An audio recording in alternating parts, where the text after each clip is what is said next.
ओम प्रणाम रगा ध्यान रे मन प्रातो साया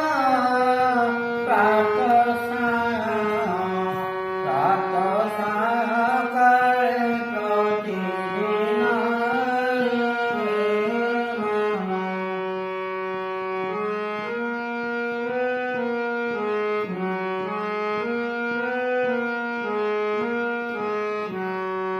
ओम करता सुख साठी दाता ओम करता सुख साठी दाता दुख हारी सर्व व्रता रे मन ओम प्रणाम रगा ध्यान रे मन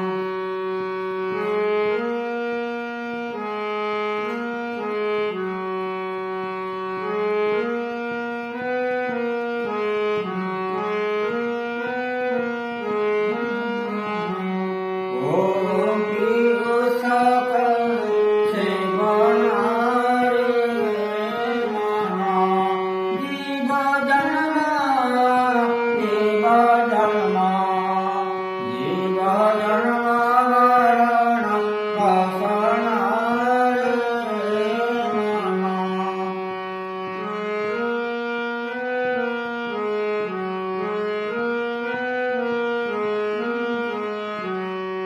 ओम